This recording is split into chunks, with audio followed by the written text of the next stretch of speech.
May expiration ba ang subscribers at 4,000 watch hours na requirement ni YouTube or para makapasok tayo sa YouTube Partner Program? Yan ang pag-usapan natin. By the way, I'm Nikki and you're Nikay Padaba. So, itong requirements ni YouTube ay makukuha natin once tayo ay nagsipag. So, yung 1,000 subscribers na yan, wala pong expiration. Once na nag-subscribe sila sa inyo or sa channel nyo, counted na po yan. So, yung 4,000 watch hours, ito po ay counted doon sa long video at live streaming. So, for the last 12 months or 1 year, dapat ma-reach natin yung 4,000 watch hours. So, it's a must. Dapat makuha po natin yan. So, kahit makuha mo yung 1,000 subscribers, pero yung 4,000 watch hours mo, nakuha mo ng 1 year and 1 month, hindi po siya counted. Hindi pa rin tayo pwedeng makapag-apply doon sa YouTube Partner Program at hindi pa rin tayo mamomonetize. So, within the last months, etong dalawang requirements ni YouTube ay kailangan natin makuha. Kung talaga tayo ay desidido, kung talaga tayo ay porsigido, makukuha natin to kasi nakuha naman nila, 'di ba?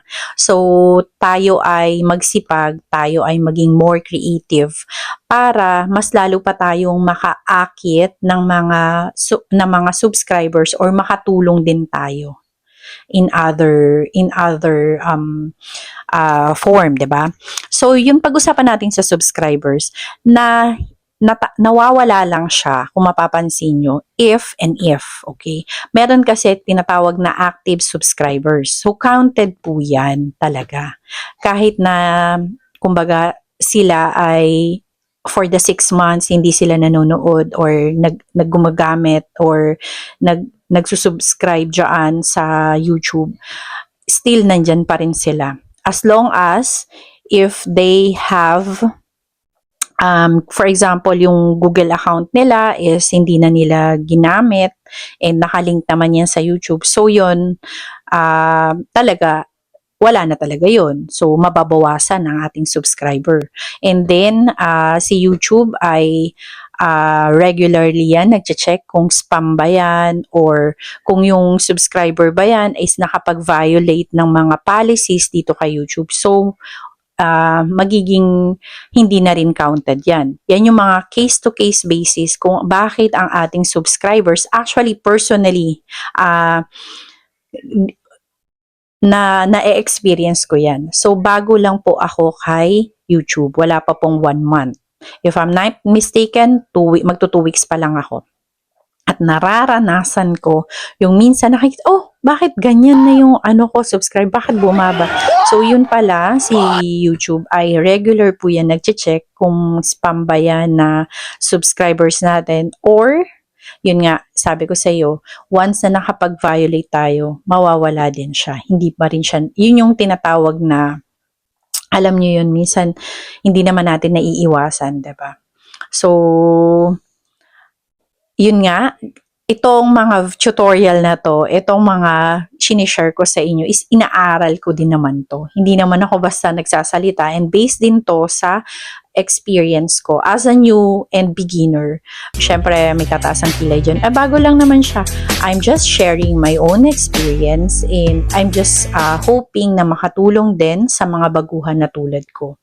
So, syempre, lahat naman tayo is gustong ma-monetize. Lahat naman tayo is nag-i-aim kung ano yung mga ginawa nila or 'di ba yung mga nakikita nyo nanonood. So by the way nga pala, I'm Nikki and I live and work here in Hong Kong for about 6 years na. And I'm doing vlog sa mga social media like Facebook, Instagram, and TikTok as well. And then, yun na nga, pag-usapan natin yun. Nainganyo talaga ako kasi pag nanonood ako ng YouTube, ng shorts, or even dun sa long video, sabi ko, hala, nakaka-inspire. Shoutout nga pala kay Miss Jem. So, mag-join din kayo sa kanila para, alam niyo yun, mas makakatulong din sila para din ma-reach din natin yung mga requirements. So yun na nga, dun sa mga sinabi ko na about subscribers, meron kasi tinatawag na permanent subscriber. Yun yung talagang nandyan talaga sila, ginagamit or nanonood talaga sila ng YouTube nila. So, hindi sila katulad natin na digital creator or mga vlogger.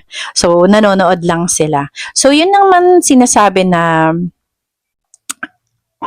yung sinasabi natin na bakit bumababa naman yung subscriber? Kasi nga, sabi ko nga,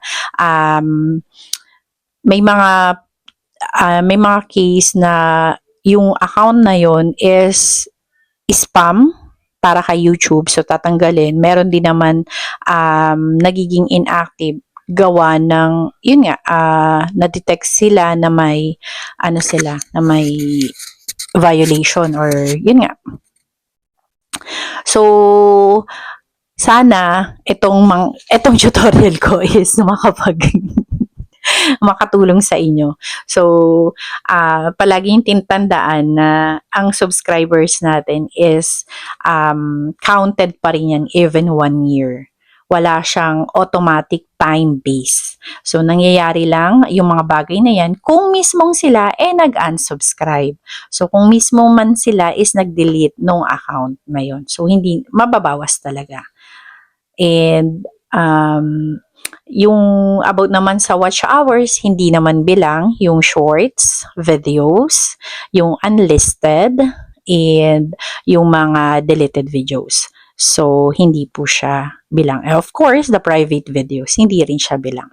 So, tayo ay magsumikap na makagawa ng long video para at least pasok siya doon sa watch hours. And aside from that, mas maging tayo, creative pagdating doon sa thumbnail. Ito talaga napakalaking tulong talaga. So before yung old, ito lang share ko lang sa inyo mga padaba.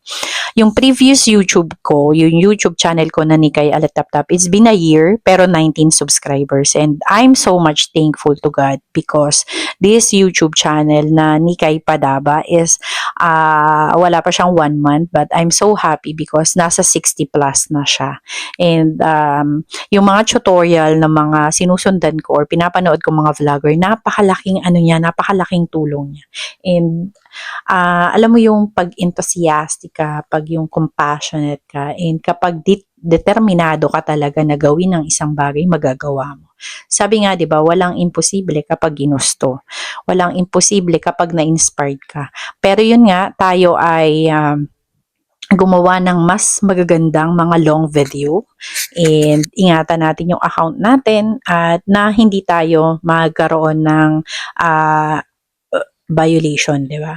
Kasi nga, yun yung mahirap din. Kasi yung pinagtiyagaan nating account na YouTube channel natin is mawawala. So, sama-sama tayong mag-apply, sama-sama tayong i-reach out ang requirements para sa YouTube Partner Program para dun tayo makapag-start na ma-monetize at mag-earn ng money. Lahat naman tayo nagsasakripisyo para kumita ng pera. And this platform, this YouTube, is a great privilege and a great opportunity para tayo kumita ng sama-sama.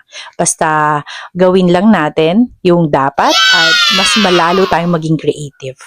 Mas magsaliksik nga tayo, di ba? Yun, yung pinaka-aim nun. So, ayan, thank you so much for watching and thank you so much for all your support. Maraming salamat. And yun nga, happy earning mga padaba.